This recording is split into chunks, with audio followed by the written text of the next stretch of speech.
네가 원하는 사람이 됐다라고 상상하면서 마치 그 사람인 것처럼 행동을 하라 라고 얘기를 하거든요. 우리는 조사론을 되게 잘하는 사람인 것처럼 조사론만 보면 너무 막 행복해서 떠나기가 힘든 사람인 것처럼 그렇게 하는 걸로요. 그게 아무나 못하는 거거든요.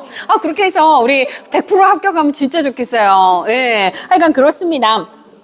자, 이번에는요, 우리가 이제 가설을 구성하는 건 원인의 역할을 하는 독립변수라고 얘기를 했고요. 그 다음에 결과의 역할을 하는 건 종속변수라고 이야기를 했잖아요. 자, 이렇게 결국은 가설이라고 하는 건 변수 간의 인과관계를 잠정적으로 가정을 하는 걸 우리가 가설이라고 얘기를 하고, 가설을 세우고 난 다음엔 주문가설 해서 그 가설을 어떻게 검증할 것인가에 대한 조사를 설계하게 되는 거잖아요. 자, 그러면 우리가 가설을 기본으로 구성하는 요소는 영향을 주는 변수와 영향을 받는 변수로 구성이 되고요. 근데 이제 가설에는 걔네들은 디폴트가 되는 거고 그 외에 다른 변수들도 있다라는 거예요. 자, 그래서 독립변수, 종속변수가 기본으로 있고 독립변수 앞에 선행을 해서 독립변수에 영향을 주는, 예를 들자면 아빠가 심부름을 시키면 내가 심부름을 하는 거죠. 그렇죠? 내가 심부름을 했을 때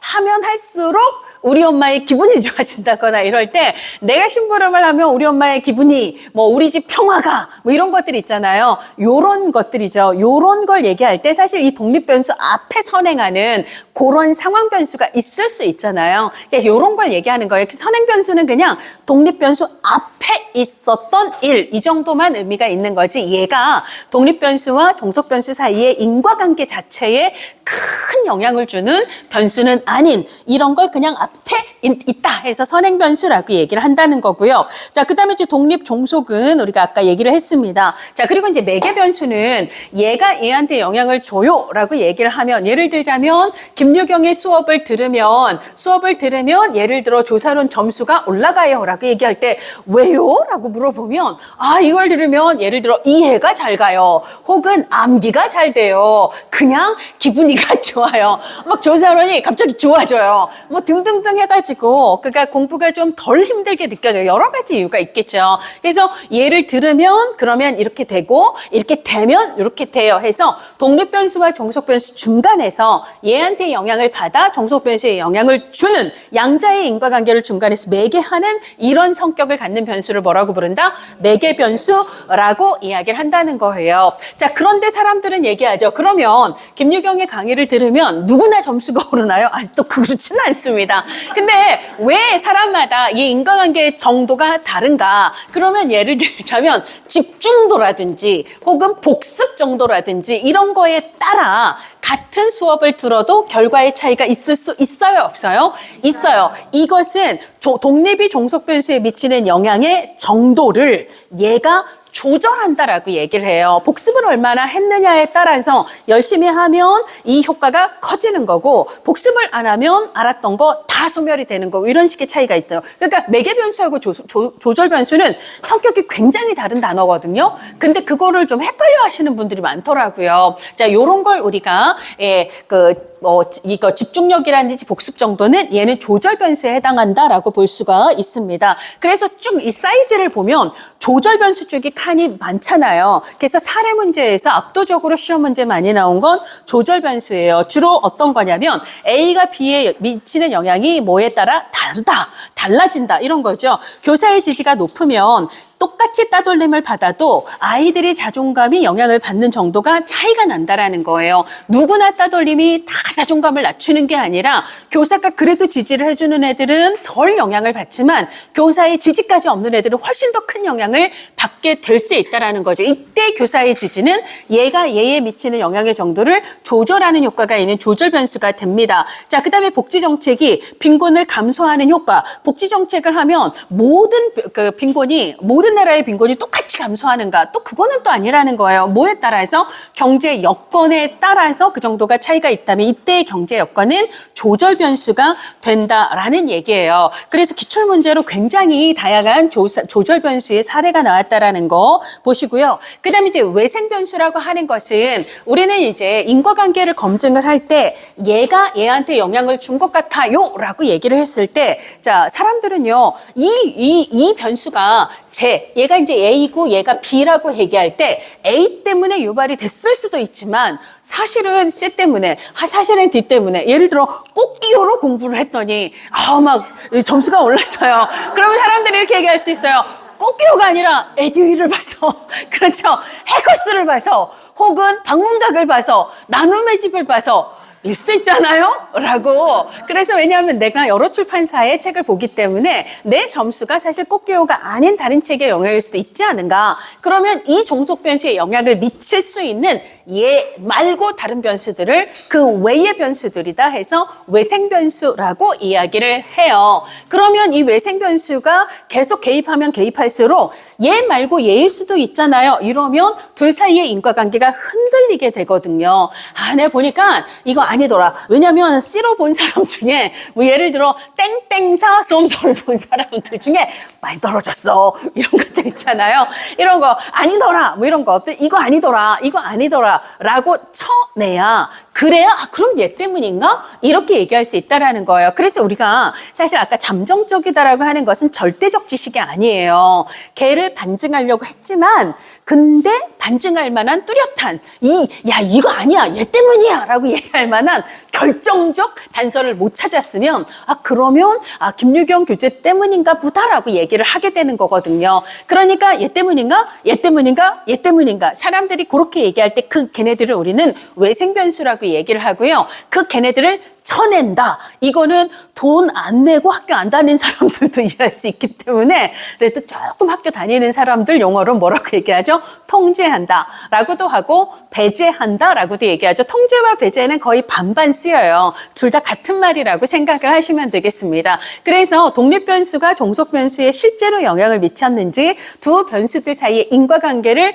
확실하게 하려면 좀 더 믿음직하게 하려면 종속변수에 영향을 주었을 소지가 있는 외생변수를 뭘 해야 한다? 통제를 해야 되고 통제를 잘하면 잘할수록 이도 아니고 저도 아니고 저도 아니고 그럼 진짜 얘 때문인가? 이게 높아진다라는 거죠. 그렇게 얘기를 한다는 거예요. 자, 그래서 독립변수와 종속변수 간의 인과관계에 영향을 미치는 주로는 이제 원래 종속변수에 영향을 미치는 건데 근데 예를 들자면 아까 김유경 책만 본 게 아니라 방문각 책도 보고 해커스도 봤기 때문에 그러니까 김유경 책 연저리에 걔네들이 있었기 때문에 그러니까 얘 때문일 수도 있잖아요. 이런 거잖아요. 그러니까 결국은 우리가 외생변수라고 하는 건 종속변수에도 영향을 미치지만 독립변수하고도 사실 비슷한 시기에 같이 봤다면 걔네들도 약간 관계가 있을 수 있다. 그래서 독립변수와 종속변수 사이에 인과관계에 영향을 미치는 제3의 변수라고도 하고 둘 다에 모두 영향을 미치는 제3의 변수라고도 이야기를 해요.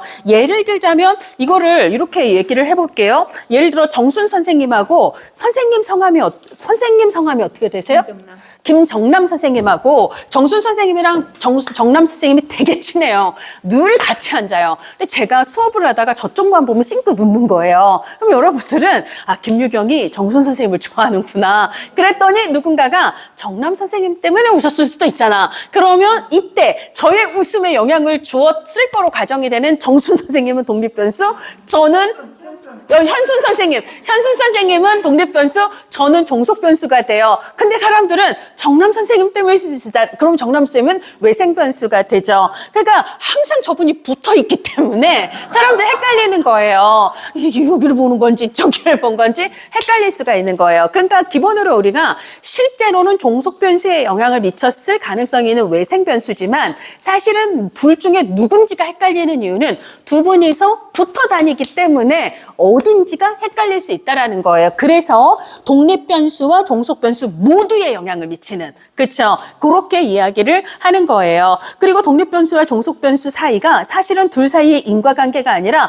이것 때문일 수도 있잖아 라고 대안적으로 설명하는 역할을 한다. 이런 식으로도 표현을 해요. 그러니까 결국은 같은 얘기를 시험에서 이렇게도 표현하고 저렇게도 표현하기 때문에 그럴 때는 능구렁이 구름이 담 넘어가듯이 아니 이러나 저러나 같은 말이지 약간 그런 센스가 좀 필요해요. 그렇죠? 그런 거고요. 자, 그래서 우리는 외생변수를 뭘 해야 한다? 통제해야 된다라고도 하고 배제해야 한다라고도 얘기하잖아요. 근데 어떤 하나의 현상에 영향을 미칠 가능성이 있는 변수를 탈탈 털어보면 굉장히 많은 변수들이 영향을 줄 수가 있죠. 한 연구에서 한 연구자가 그 모든 외생변수를 통제하는 건 사실 불가능하거든요. 그래서 연구자가 선행 연구에 기초해서 얘랑 이 변수는 특히 영향을 많이 미칠 것 같아. 그래서 의도적으로 자신의 연구 설계 안에서 걔가 실제로 영향을 준 건지 안 준 건지를 확인하려고 해요. 예를 들자면 사람들에 따라서는 아니 정남 선생님이 아니라 선생님 성함이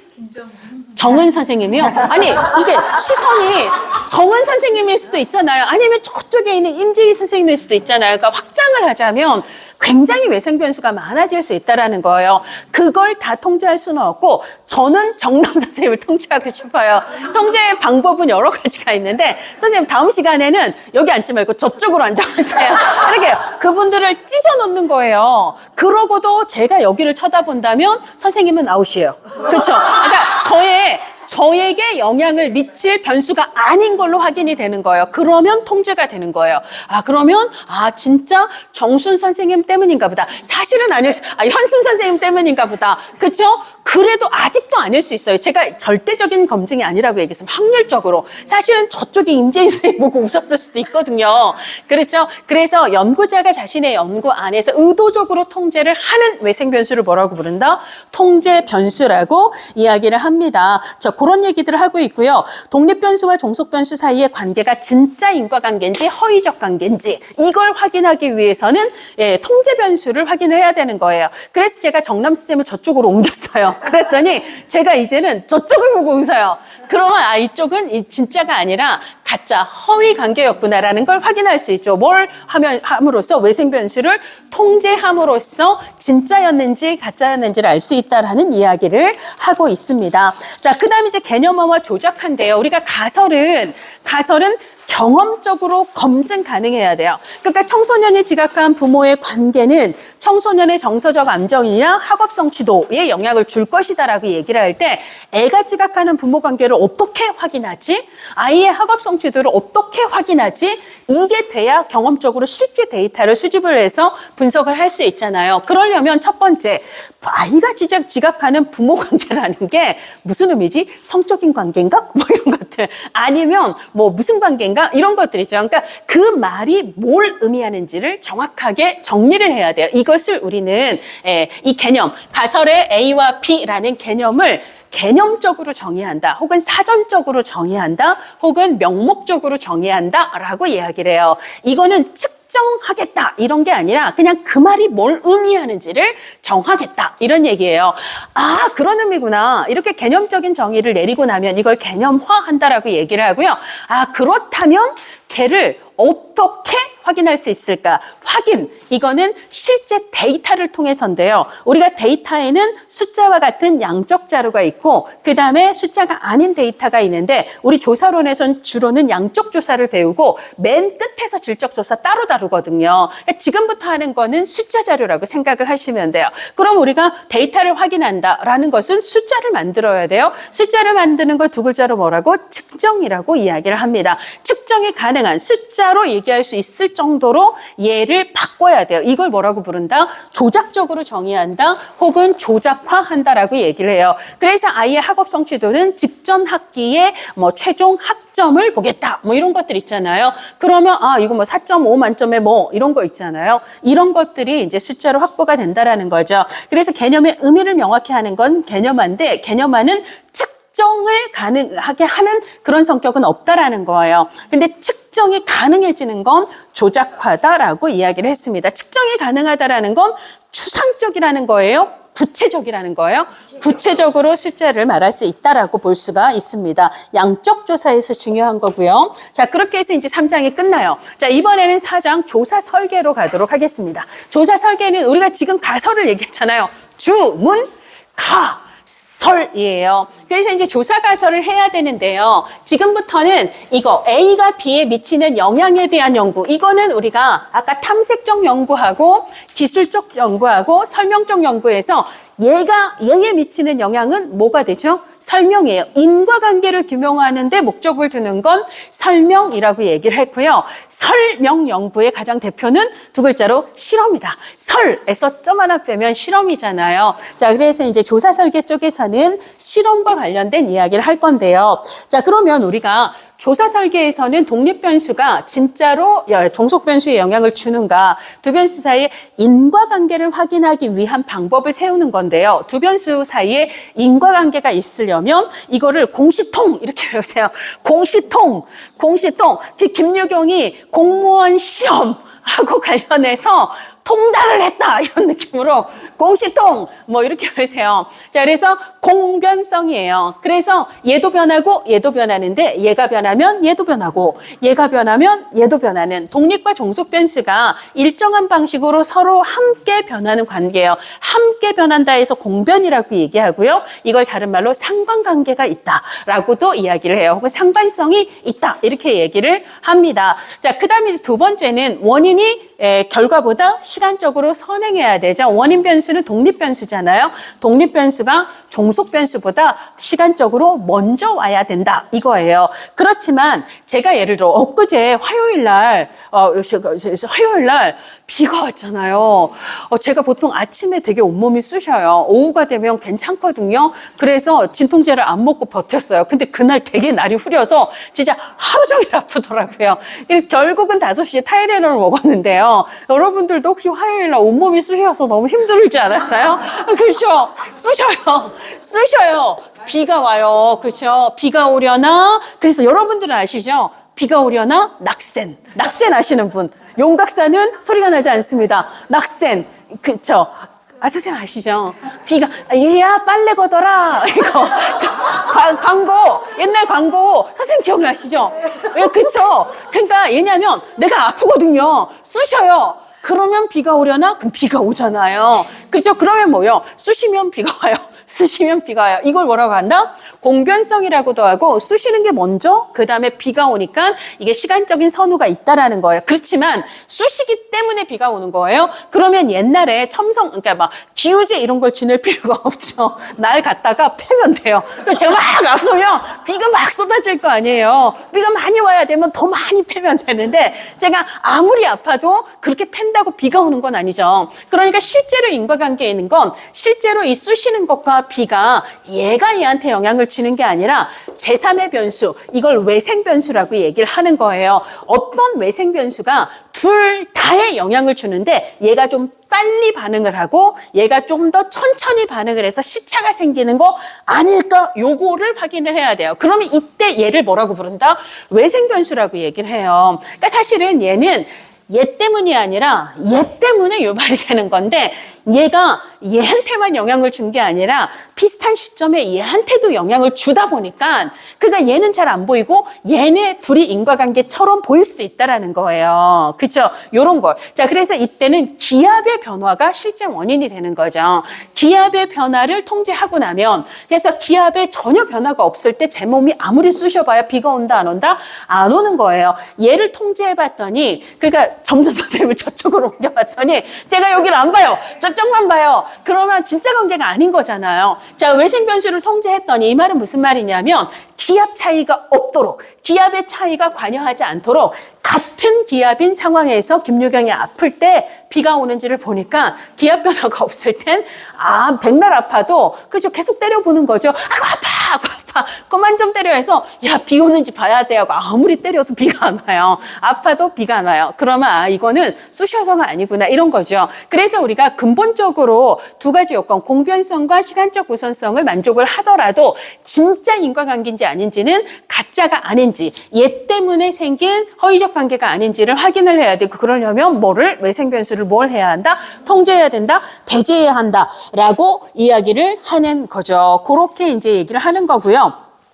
자, 그 다음에 통제성 넘어가도록 하겠습니다. 자, 그 다음에 이제 조세 설계의 타당도 혹은 타당성으로 넘어갈 텐데요. 우리가 이제 조사를 할 때에는 우리가 이제 아까도 이제 우리가 왜 검증을 할 수 없는가라고 사실 사람이 우리가 뭐 이렇게 영원히 사는 건 아니기 때문에 내가 관심 있는 현상의 모든 사람들을 조사한다라는 건 불가능해요. 왜냐면 아까 내가 취업한 사람들을 진짜 신처럼 다 조사를 했더라도 오늘 백수가 내일 취업을 하면 제 조사에선 빠지게 되는 거거든요. 엄밀한 의미에서의 전수조사는 쉽지가 않아요. 그렇죠? 정말 사이즈가 작을 때 딱 여러분들에 대한 전수조사 이 정도는 가능하지만 일반적이고 보편적인 사회 현상에 대해서 그 모든 현상 속에 있는 데이터들을 다 확인하는 건 사실 불가능합니다. 근데 내가 그중에 500명을 조사해 봤더니 이런 거잖아요. 자, 그래서 우리가 실제로 알고 싶은 전체 집단을 모집단이라고 하지만 모집단에 대한 전수조사는 보통 모집단 자체의 사이즈가 작을 때 정도나 하는 거고요.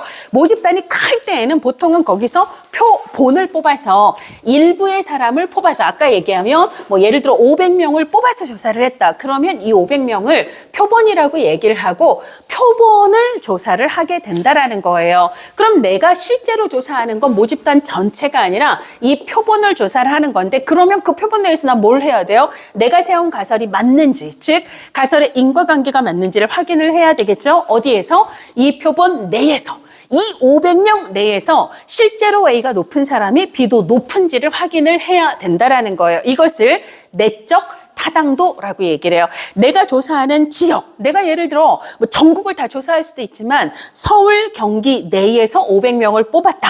그리고 2025년 10월에 뽑았다. 이런 거 있잖아요. 그럼 내가 그 시점, 그 지역 혹은 그 상황에서 뽑은 그 500명 내에서 가설에서 설정한 인과관계가 실제로 그렇게 나타나는지를 확인을 해야 돼. 이걸 뭐라고 부른다? 내적 타당도라고 이야기를 한다는 거예요. 근데 실제로 A가 높은 사람이 B도 높은 걸로, 즉 내가 설정한 인과관계가 성립하는 걸로 나왔다고 칠게요. 오케이! 그러고 나면 어떻게 해야 돼요? 이 500명의 결과를 원래 내가 알고 싶었던 모집단 혹은 다른 시점이나 상황, 지역으로도 일반화할 수 있을까? 그래서 내가 조사한 범위 외로 일반화할 수 있을까? 이것을 외적 타당도라고 얘기를 해요. 암기할 때는 예를 들어 현수 선생님 죄송해요. 현수 선생님이 자꾸 저를 보면서 웃고 있어요. 그럼 제가 설레는 마음으로 뭐 현수 선생님이 나를 보고 있나? 이게 내인가? 내인가? 그래서 나인가? 나인가? 예요. 나인가? 예요. 어머, 왜일까? 그래서 왜일까? 이게 이제 왜일까? 이거예요. 나인가는요, 내적 타당도, 내인가는 내적 타당도는 인과관계예요. 내적 타당도는 가설 인과관계를 일단 따지는 거고요. 왜일까? 외적 타당도는 그 결과를 일반화할 수 있는가, 일반화 가능성을 따지는 거예요. 내인가? 내적 타당도의 핵심 키워드는 인과관계. 왜일까? 외적 타당도는 일반화 가능성. 이게 핵심이다. 요것만 알아도 풀 수 있는 문제들이 꽤 많이 있거든요. 그걸 알 수 있어야 됩니다. 자, 그래서 내적 타당도와 외적 타당도의 정의를 얘기를 하고 있는데 이제 같은 말을 이렇게도 내고 저렇게도 내고 있어요. 자, 읽어보시면 되고요. 자, 내적 타당도와 외적 타당도의 관계인데요. 항상 뭐부터 따져야 되죠? 내적 타당도부터 따지고 그러고 이 내에서 인과관계가 있는 걸로 나타나면 그럼 이 결과가 여기도 확대가 될 수 있을까? 이렇게 되는 거잖아요. 근데 내가 조사한 대상 내에서도 전혀 그렇게 안 나와요. 그럼 그냥 꽝인 거예요. 왜를 따질 필요가 있다 없다? 없습니다. 우리가 외적 타당도를 따지려면 일단 내적인 타당도는 있다라는 전제가 성립을 해야 돼요. 이걸 외적 타당도가 성립하려면 내적 타당도가 꼭 필요해요. 이것을 내적 타당도는 외적 타당도를 위한 필요 조건이다라고 이야기를 한다는 거예요. 그렇지만 내적 타당도만 있으면 그냥 그것만으로도 충분히 봤지? 내 외적인 타당도도 있어 라고 얘기할 수 있다 없다? 없습니다. 그래서 내적 타당도는 외적 타당도를 따지기 위한 필요 조건이긴 하지만 그것만으로 충분 조건이라고 볼 수는 없다. 이런 얘기를 이렇게도 내고 저렇게도 냈다라는 이야기를 하고 있고요. 자, 그 다음에 내적 타당도 저해 요인이에요. 이것도 시험 문제에 많이 나오는데 일단 제가 꽃기호에다가 그림을 그려놨어요. 그림을 어떻게 그려놨냐면 그래비티 닥터그루트 이게 뭐죠? 탈모 샴푸.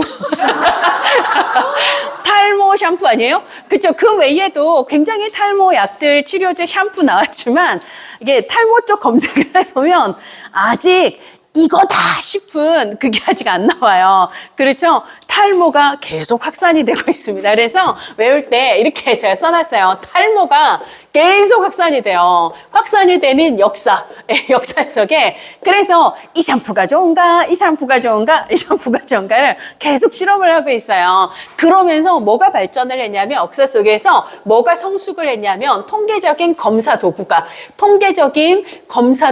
성숙을 했다라는 거예요. 그냥 스토리를 만드는 거예요.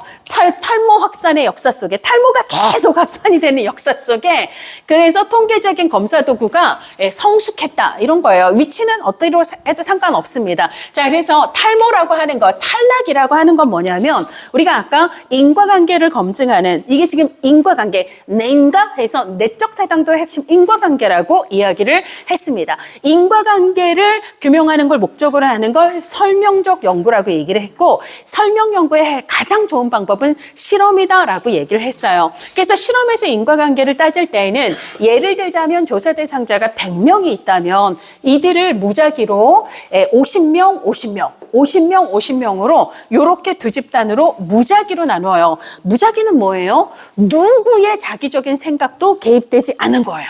그러니까 뽑히기 전까지는 누가 뽑힐지 알 수 있다 없다? 없다라는 이야기예요. 그렇죠? 그런 걸 이야기를 합니다. 그렇게 해서 제비뽑기 방식으로 50, 50을 뽑아놓고, 예를 들자면 내가 A가 B에 영향을 미치는지를 알고 싶어요. 그럼 원래 B가 어떤 상태였는지 이걸 사전검사를 한다라고 이야기를 합니다.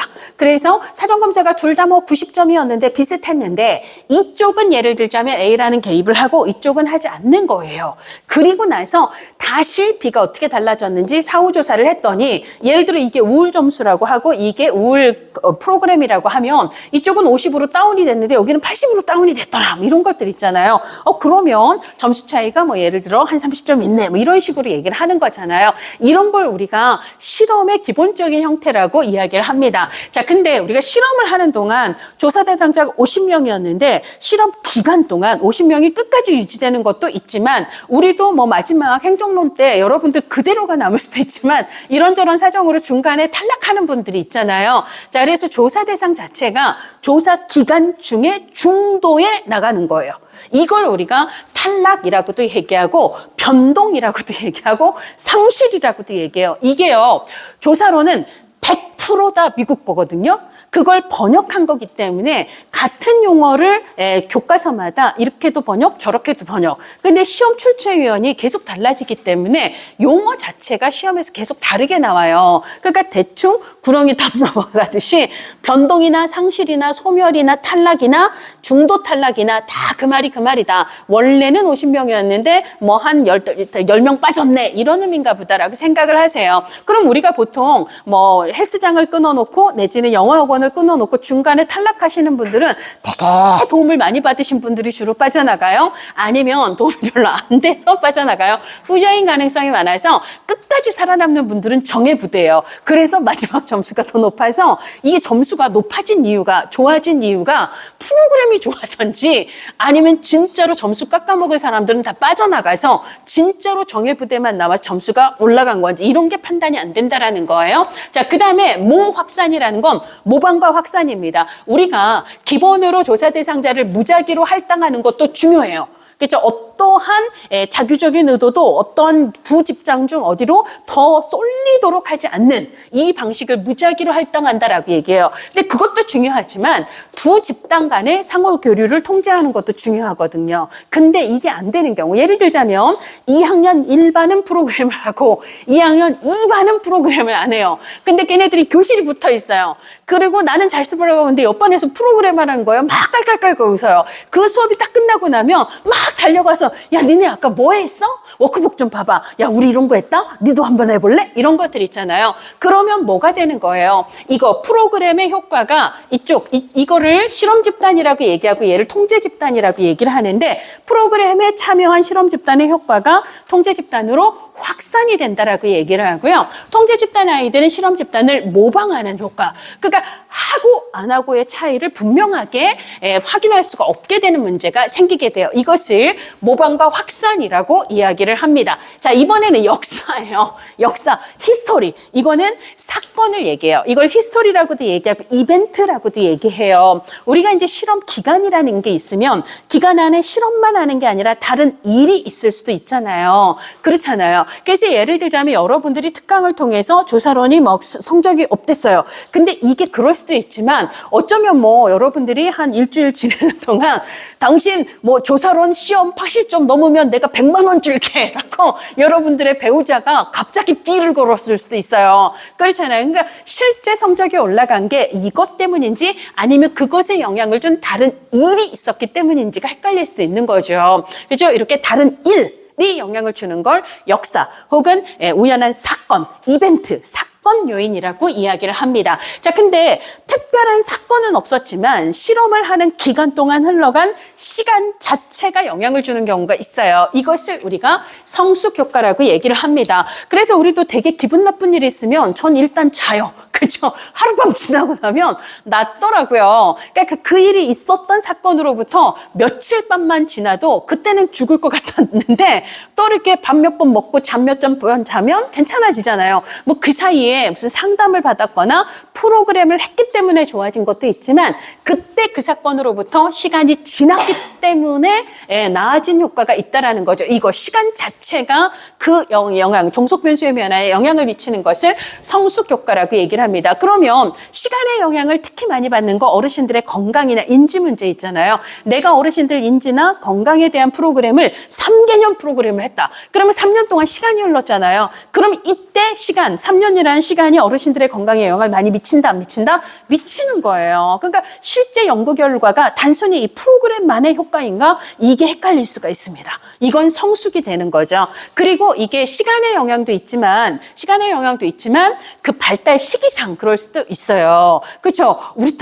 저희 딸이 중2거든요. 와, 엄청 까칠해요. 저 바짝 엎드려가지고 엄청 순종적인 자세를. 그렇죠? 네가 나에게 어떠한 까칠함을 대해도 저는 그냥 조신하게 잘 받아줘요. 오늘 아침에 일을 하러 갔는데 강의를 하러 갔는데 우리 가족 화이팅 교수가 너무 깜짝 놀라가지고 까칠한 우리 딸이 맨날 무게 잡고 있다가 파이팅이라고 외쳤어요. 제가 막 너무 좋아가지고 와, 이렇게 인고의 세월이 이 한마디를 듣거나 이런 생각을 하게 됐거든요. 근데 예를 들자면 우리 애가 그 시기에 엄청 까칠한 거 있잖아요. 이게 예를 들자면 우리 부부의 문제인 건지 뭐 이런 것들이죠. 근데 사실은 뭐에 영향을 받죠? 그 시기가 중2 그 시기가 발달 시기상 원래 이런 게 영향을 주잖아요. 이런 건 우리가 성숙의 영향, 그맘때가 원래 그렇기 때문에. 자, 그다음에 통계적 회귀라고 얘기를 합니다. 자, 이건 뭐냐면 우리가 보통 프로그램을 할 때는 반사회성이 큰 아이들,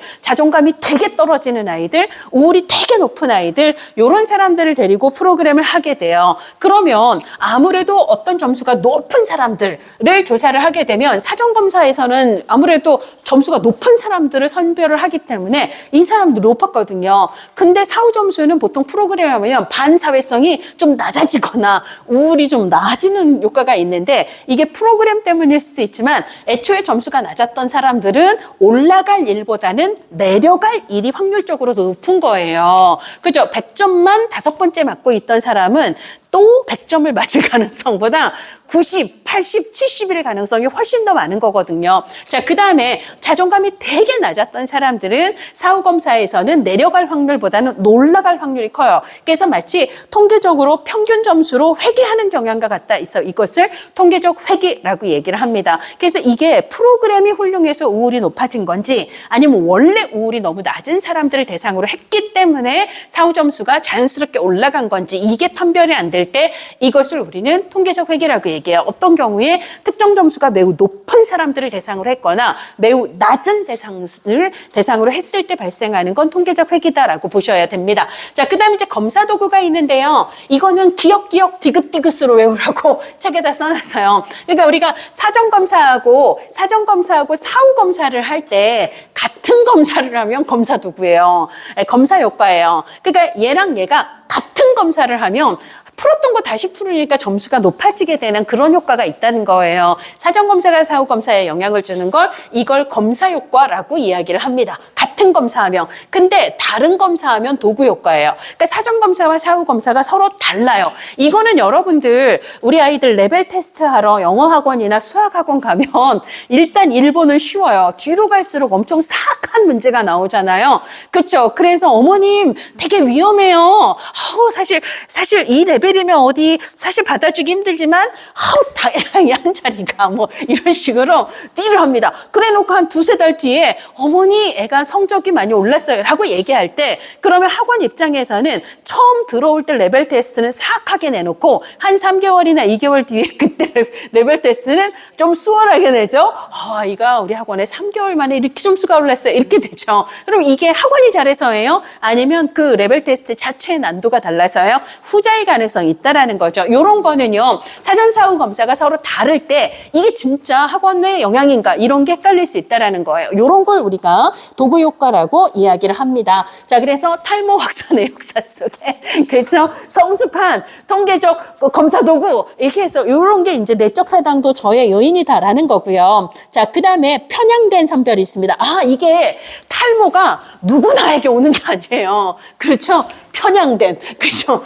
편향된 탈모 역사에 이렇게 외우세요. 편향된 탈모 역사에, 그죠? 누군가에게 더 많이 이런 거예요. 편향이라고 하는 것은 우리가 실험을 할 때 조사 대상을 무작위로 두 집단에 할당을 해야 어떠한 의도도 자규적인 의도도 들어가지 않도록 해야 양쪽이 동질적으로 구성이 될 수 있다. 이렇게 얘기를 해요. 근데 예를 들어 내가 자기적으로, 의도적으로 이쪽으로 나누게 되면 이쪽이 조금 더 연령이 높거나 이쪽이 조금 더 경증이 가거나 이쪽이 조금 더 뭐가 가거나 이런 식으로 특정의 속성이 어느 한쪽으로 더 편향될 가능성이 있다라는 거예요. 그렇게 되면 점수 차이가 나와도 야, 이쪽은 경증이 더 많았잖아. 이쪽은 뭐가 더 많았잖아. 이런 식으로 다른 이유, 즉 외생 변수로 얘기할 가능성이 높아지기 때문에 인과관계에 대한 설득력이 떨어지게 된다라는 얘기를 편향된 선별로 이야기를 하고 있습니다. 자, 선택과의 상호작용은요. 편향된 선별, 이게 선택하고 똑같은 얘기거든요. 이 문제가 있게 되면 그냥 단순히 두 집단이 서로 달랐기 때문에 여기서 끝나는 게 아니라 두 집단이 다르다 보니까 똑같은 시험을 봐도 아까 사전검사 있잖아요. 시험을 봐도 그 시험에 대해 쇼크 받는 정도가 달라서 뭐 겁나 열심히 일을 할 수도 있고 똑같이 1시간 1년이 지나도 얘네들이 그 시간의 영향을 더 받게 되는 경우가 있고 예를 들자면 5학년짜리 아이들 체육 수업을 이쪽은 하고 여기는 안 했는데요.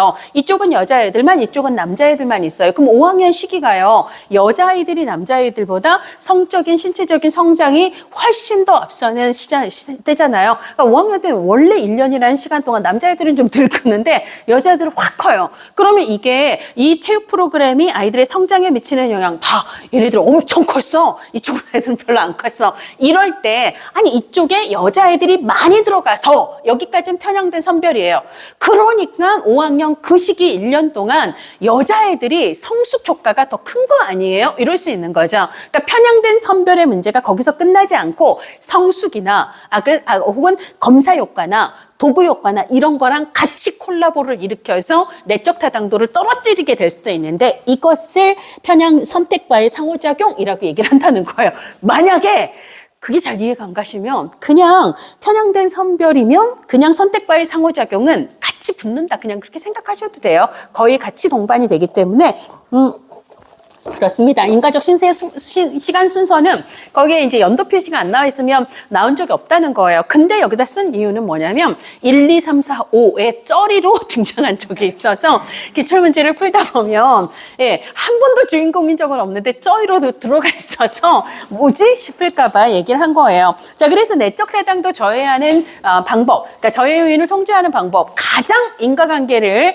잘 얘기해 주려면 외생 변수를 통제 통제해야 되고 통제를 잘 해야 인과관계, 즉 내적 타당도가 높아지는데 이게 대표적인 게 실험이잖아요. 실험에서 그걸 하기 위한 장치가 무작위 할당이라는 거예요. 그래서 두 집단을 무작위로 할당하는 게 그게 외생 변수를 혹은 내적 타당도 저해 요인을 통제하는 가장 좋은 방법이다라고 이야기를 하는 거고요.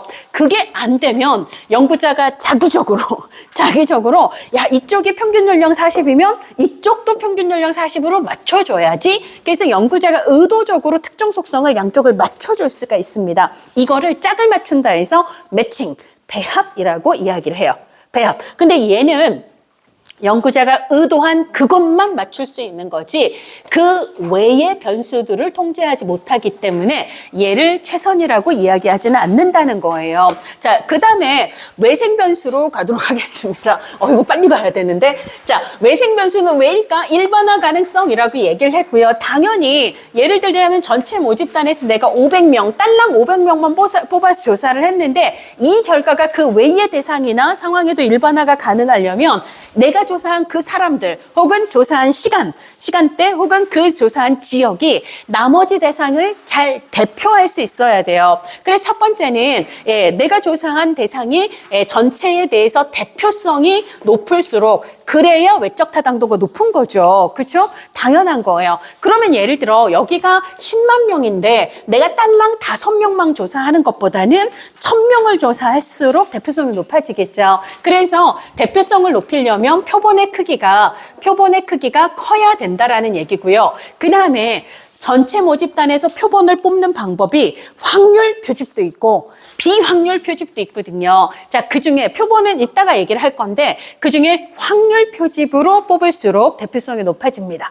자, 그래서 조사 대상자를 아까 우리가 조사 대상 아까 그 100명 있잖아요. 그 100명을 전체 인구에서 뽑을 때 그때 확률 표집으로 뽑을수록 그 다음에 100명을 뽑아서 실험을 하는 것보다 500명을 뽑아서 실험을 할수록 그럴수록 외적 타당도가 높아진다라는 거예요. 자, 근데 이제 대표성 있는 표본을 뽑아도 뽑힌 사람들이 어머 저 사람이 나를 보고 있잖아?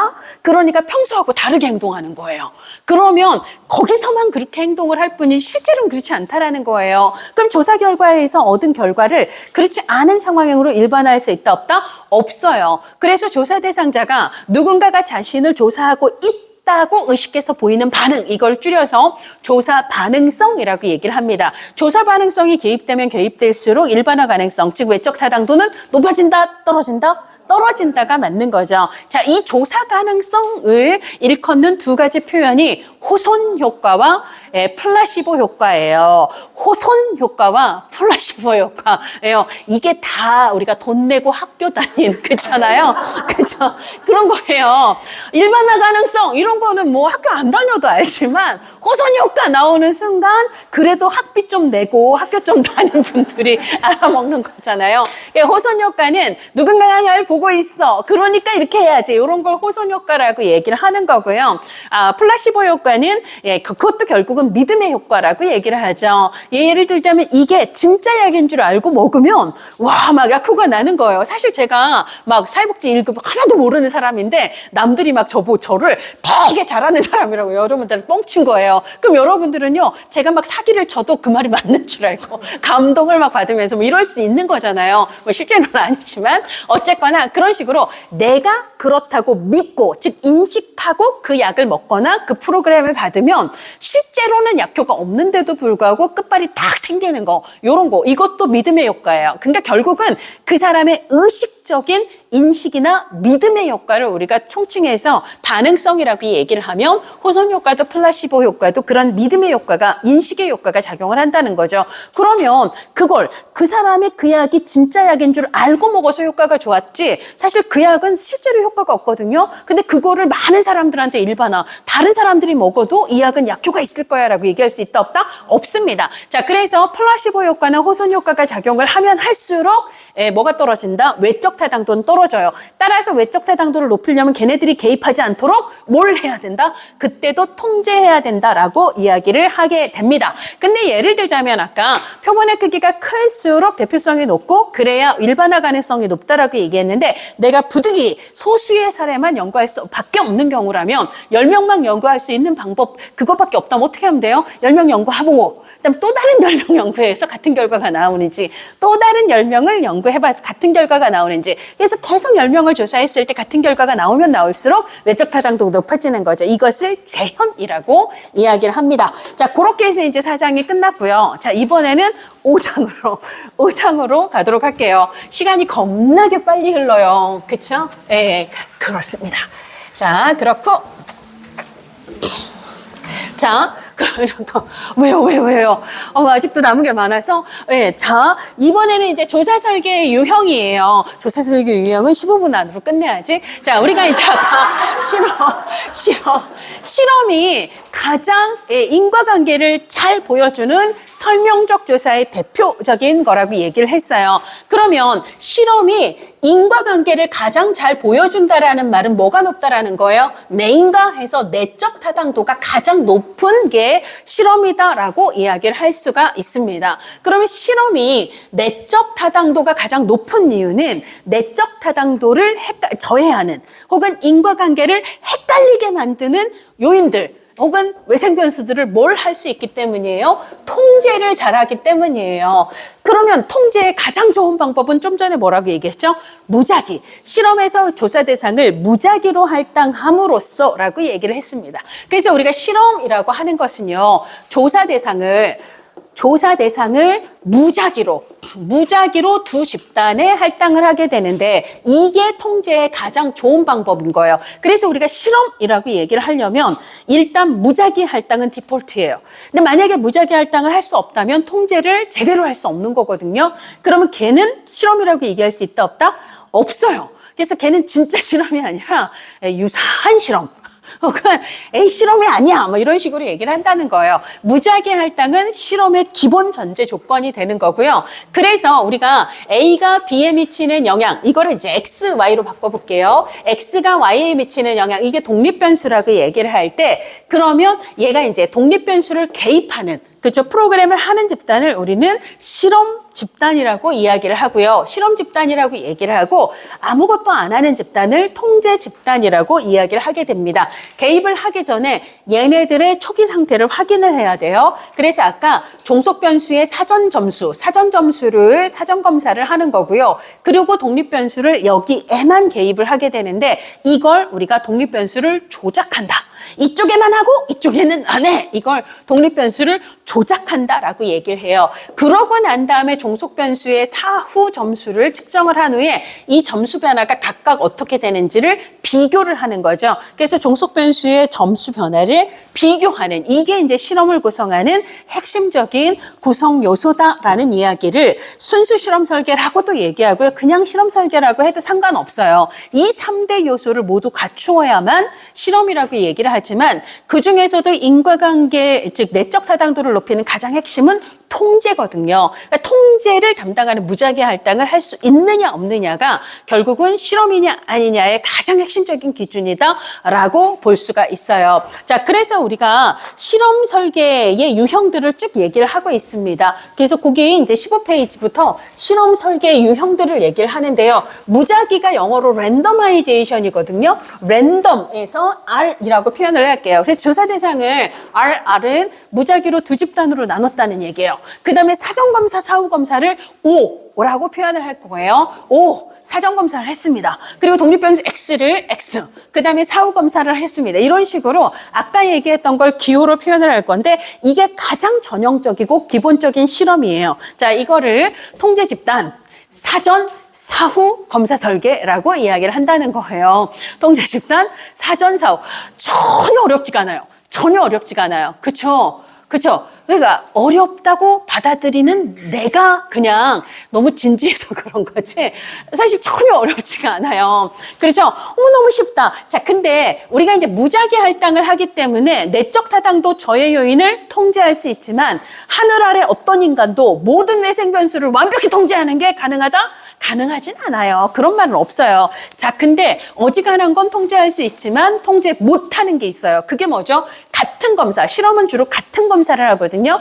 같은 검사를 반복하면 기억 검사 효과가 내적 다당도를 저해한다라고 얘기를 했습니다. 그래서 이 전형적인 실험은 같은 검사를 반복하기 때문에 얘가 얘한테 미치는 영향을 통제할 수 없다. 이게 단점이 돼요. 자, 그 다음에 여러분들 오늘 제가 그냥 수업을 시작했지, 제가 처음에 여러분들 기초 실력 한번 평가를 해볼까요? 열문항 한번 갖고 왔습니다. 풀어보세요. 바로 채점을 합니다. 여러분들 굉장히 심각해요? 라고 얘기를 하면 그러면 굉장히 겸손한 마음으로 되게 공부를 했을 거 아니에요. 그러니까 사전 검사를 하고 프로그램을 할 때와 아무런 부담 없이 그냥 했을 때 그 교육의 효과가 똑같을까요? 그렇지 않다라는 거예요. 그래서 이걸 뭐라고 하냐면 사전 검사를 하고 개입을 하게 되면 어머나 어떻게 큰일 나네. 그래서 진짜 열심히 듣게 되고 그래서 얘네들의 콜라보로 사후 점수가 더 올라갈 수도 있다라는 거예요. 이런 것을 통제할 수 있다 없다? 그러니까 그런 문제가 개입한다라는 건 그 개입을 통제할 수가 없다라는 거예요. 이게 통제 집단 사전 사후 검사 설계의 가장 큰 단점입니다. 자, 그래서 어떻게 하면 이 모든 문제가 사전 검사를 했기 때문에 나타나는 거잖아요. 그래서 두 번째는 사전 검사를 없애버리는 거예요. 그러면 사전 검사가 사후 검사에 영향을 미칠 수 있다 없다? 사전 검사 자체가 없기 때문에 영향을 미치지 못합니다. 이것을 검사 효과를 통제한다라고 얘기를 하죠. 그렇죠. 같은 시험지 풀어보면 두 번째 시험은 좀 더 쉬워요. 이거는 학교 안 다녀도 하는 분들의 얘기고요. 그렇죠. 사전검사를 없애면 사후검사만 하면 검사 효과의 개입을 통제할 수 있어요. 이거는 학비를 낸 사람들의 용어가 되는 거예요. 똑같은 얘기예요. 똑같은 얘기예요. 자, 그래서 이것을 통제 집단 사전 빠지고 사후 검사 설계라고 얘기를 하고 얘의 장점은 뭐다? 검사 효과의 개입을 통제할 수 있다. 그 다음에 검사와 개입의 상호작용 효과를 통제할 수 있다 없다? 있죠. 사전 검사 자체를 하지 않고 바로 개입을 했기 때문에 검사와 개입의 상호작용 효과도 통제할 수 있다라고 얘기를 할 수 있어요. 다만 종속 변수의 그러니까 점수 기준, 비교 기준이 아무래도 취약하기 때문에 그것도 좀 취약한 거예요. 애매한 거예요. 그래서 솔로몬이라는 학자가 이스라엘 임금님 아니고 그냥 학자 이름이 솔로몬이에요. 그 사람이 애초에 무작위 할당을 2개만 나누지 말고 4개의 집단으로 나눈 후에 그냥 2개를 다 하자라는 거예요. 사전 사후 다 하고 X. 그 다음에 사후만 하고 X. 뭐죠? 뭐와 뭐를 결합한 거예요? 통제 집단 사전 사후 검사 설계와 사후 검사 설계를 결합을 해요. 그러면 힘들어요? 안 힘들어요? 힘들어요. 왜 연구자가 이런 힘든 일을 한다? 내적 타당도가 높기 때문이에요. 그렇죠? 그러니까 앞에 있던 애들보다 더 복잡하지만 이 복잡한 걸 하는 이유는 우리가 실험은 인과관계를 확인하는 거잖아요. 내적 타당도가 훨씬 더 높기 때문입니다. 그래서 같은 검사라고 독립변수라고 하더라도 그러니까 사전 검사를 했을 때와 하지 않았을 때의 점수 차이도 확인할 수 있고, 그렇죠? 기본적으로 사전 검사가 사후 검사에 미치는 효과도 통제할 수 있고, 그러니까 어지간한 건 다 통제할 수 있다. 그렇지만 완벽하다라고 얘기하면 그거는 또 틀리는 거예요. 자, 그 다음에 요인 설계라고 하는 게 있는데요. 요인 설계는 그냥 독립 변수가 2 이상일 때요. 그래서 예를 들자면 X와 Y가 Z에 미치는 영향 이런 거 있잖아요. 그래서 예를 들자면 상담 시간대하고 상담 형태가 상담의 효과에 미치는 영향 이런 거 있잖아요. 그럼 상담 시간대를 주간하고 야간으로 얘기를 하고 그 다음에 부부 상담하고 개별 상담 이런 식으로 형태를 나눴다고 한다면 일단 요인 설계도 실험 설계이기 때문에 디폴트로 무작위 할당은 디폴트예요. 근데 이걸 어떤 식으로 주간에 부부 상담 하는 경우 집단 놓고 주간에 각각 상담 요거 놓고 그 다음에 야간에 부부 상담하는 쪽, 그 다음에 야간에 개별 상담하는 쪽 이런 식으로 나눈다는 거예요. 그래서 복잡하다 안 복잡하다?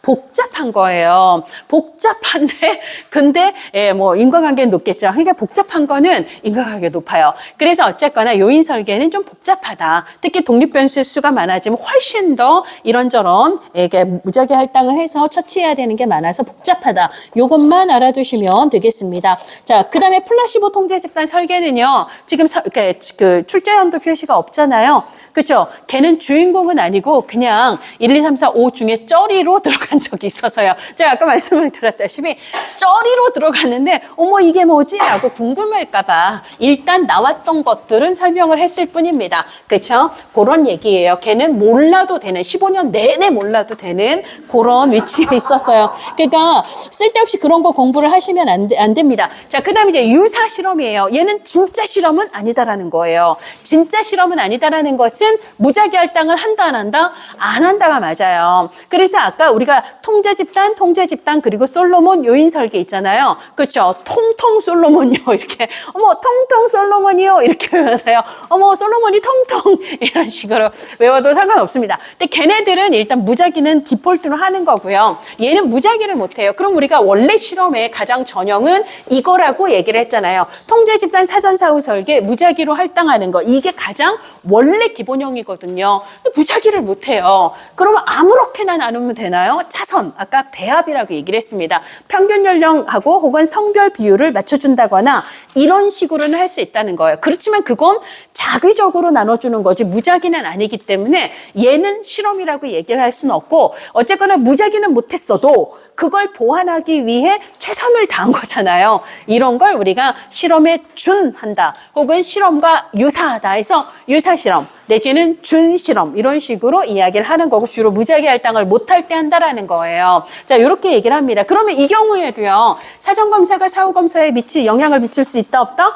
있습니다. 따라서 검사 효과의 개입을 통제하기가 어렵다. 이 말이 나오면 맞는 얘기예요. 그러면 만약에 검사와 개입 간의 상호작용 효과의 개입을 통제할 수 없다. 이렇게 나오면 이 말도 맞는 얘기죠. 그렇죠? 사전검사 후에 개입을 했기 때문에 어머나 어떡해 나 30점 열심히 들어야 되겠다 공부 열심히 해서 점수가 높아지는 효과가 있을 수 있다라는 거죠. 이게 사전검사와 개입의 콜라보예요. 이걸 검사와 개입 간의 상호작용 효과라고 얘기를 하는데 당연히 둘 다 얘가 얘한테 직접적으로 미치는 검사 효과 그 다음에 검사가 개입이랑 같이 맞물려서 미치는 효과 둘 다 얘는 개입이 돼요. 즉 통제할 수 없다라는 거예요. 이런 건 그냥 기본으로 그냥 이걸 외워서가 아니라 당연히 그렇겠지라고 생각을 하시면 되겠습니다. 자, 그렇고요.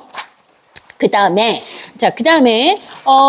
시계열 설계는요. 우리가 이제 예를 들어 무작위 할당을 할 수 없는 경우에 굳이 뭐 이렇게 나누려고 하지 말고 어차피 무작위를 못하면 나누지 말고 그러면 이제 아까 무작위를 하지 못하지만 뭔가 다른 대안이 있어야 유사 실험이에요. 아예 대안이 없으면 그건 유사가 아니라 원시 실험이라고 얘기를 하거든요. 자, 그래서 통제의 대안을 찾은 게 종속 변수를 한 번이 아니라 여러 번을 측정한다라는 거예요. 그래서 이제 이쪽 점수가 통제 집단의 역할을 하고 이쪽 점수가 실험 집단의 역할을 해서 이 둘 사이의 점수 차이를 비교하면 그러면 어느 정도 통제 효과를 가질 수 있다라는 논리 이걸 시계열 설계라고 이야기를 합니다. 왜냐하면 한 번만 조사를 하면 5월 점수가 90점이었는데 프로그램 했더니 50점으로 뚝 떨어졌어요. 그러면 40점이 모두 다 프로그램의 효과인가를 알 수 있는 방법이 있어요? 없어요? 없어요. 자, 근데 예를 들자면 제가 여러 번을 측정했더니 79점, 80점, 81점, 뭐 혹은 막 79점 이런 식이면 사실은 그 사람은 평균적으로 보면 대략 80점대인데 이날만 뭔가 우울할 일이 있었던 건지 이런 거 있잖아요. 애가 가슴에 비수를 꽂고 등교를 했다거나 뭐 이렇게 해서 다른 때보다 점수가 올라갔던 거구나 라는 걸 알 수가 있잖아요. 그러니까 이거는 그 사람이 뭔가 다른 요인의 영향을 받아서 10이라는 점수가 튄 거다 이런 걸 알 수가 있죠. 마찬가지로 이쪽도 50점의 점수만으로는 알 수가 없지만 이쪽이 대략 다 60점이더라. 그러면 그냥 대체로 60이지만 이때만 뭔가 기분 좋은 다른 일이 있어서 점수가 좀 낮아졌던가 보다 이런 걸 확인할 수 있잖아요.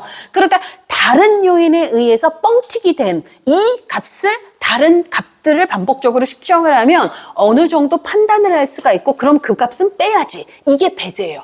그렇죠? 그러니까 40점 모두가 아니라 여기서 뻥튀기 된 10점하고 여기서 뻥튀기 된 10점은 다른 일 때문에 생긴 거니까 이게 아니라 그중에서 20점은 뺀 나머지 20점만 프로그램의 효과인가 보다 해서 다른 요인에 의해서 뻥튀기 된 걸 배제, 점수에서 빼주는 방식이 통제가 되는 거거든요. 어쨌거나 그렇게 이제 시계열 설계에서는 여러 번을 종속 변수를 측정을 하면 이게 통제의 효과가 있다라고 이야기를 하는 거예요. 네, 그렇게 얘기를 하는 거예요. 이거를 너무 진지한 표정으로 듣고 있어서, 어머, 그렇구나. 그래서, 어머, 그렇구나. 뭐 이런 거 있잖아요. 어머, 그렇구나. 그래서 뭐 예를 들자면, 우리 애가 변했네. 이거를 한 번 보고 알 수는 없습니다. 그렇죠? 오늘만 내가 선물을 줘서 저놈이 기분이 좋은 거구나. 그죠? 이런 거는 계속 측정을 해봐야 알 수 있는 거잖아요. 뭐 이런 걸 얘기한다라고 보시면 돼요. 자, 그랬더니 아까 솔로몬처럼 말이에요. 우리가 이제 아까 비동일 통제 집단 설계는 무작위 할당 없이 요거라고 얘기를 했잖아요. 그리고 시계열은 한 집단에 대해서 여러 번 측정이라고 얘기했는데 그걸 합쳐버리는 거예요, 다시. 그래서 이걸 비동일을 여러 번 가자. 양쪽을 여러 번 가자. 이렇게 이걸 뭐라고 한다? 두 집단을 여러 번 가는 거니까 복수 시계열 설계다라고 얘기를 합니다. 근데 어쨌거나 비동일 통제 집단 설계든 단순 시계열 설계든 복수 시계열 설계든 무작위 할당이 있다 없다? 없다가 맞아요. 그렇죠? 통제의 대안이 있다. 이렇게 보시면 되겠습니다. 분리표본 사전 사후 검사 설계도 왜 써 있는지 아시겠죠? 얘는 주인공이 아니에요. 쩔이지만 그냥 1, 2, 3, 4에 나와 있어서 그런 거고요. 자, 그다음에 이제 원시 실험 설계라고도 하고 전 실험 설계라고도 하고 선 실험 설계라고도 하는 것은 무작위 할당을 못 해요. 그럼 통제를 해요, 못 해요? 못 해요. 근데 통제의 대안도 없는 거예요. 아까 이제 유사 실험 설계는 무작위 할당은 못 하지만 배합을 한다거나 아니면 반복 측정을 해서 뭔가 통제를 대체할 방법을 찾는 거고요. 얘는 대체를 안 해요. 그러면 그러니까 내적 타당도 저해율을 통제를 못 하는데 근데 다른 것도 없어요. 그럼 통제를 한다 못한다? 그냥 못하는 거예요. 그래서 제가 그 책에는 뭐라고 썼냐면 일단 정태는 통제를 못해요. 우리 정태가 너무 어수선해서 일단 정태는 통제를 못해요. 1회 사례 설계하고 단일 집단 사전 사후 설계하고 정태 집단 비교 설계는 통제를 못해요. 내적 타당도 저해 요인을 통제를 못해요. 무작위 할당도 없고 다른 것도 없어요.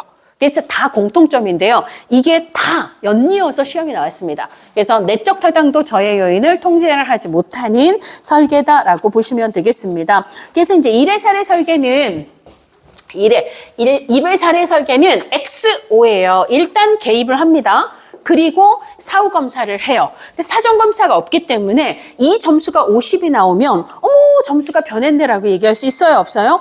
점수가 변했네라고 얘기할 수 있으려면 앞에 점수가 알아야 높아졌네, 낮아졌네를 얘기할 수 있는데 그게 없잖아요. 자, 점수가 변했다라는 걸 알 수가 없습니다. 아까 공시통, 인과관계가 성립하려면 공변성, 시간적 우선성, 그다음 통제성이 있어야 된다라고 얘기했는데 어차피 얘네들은 일단 정태는 통제를 못해요.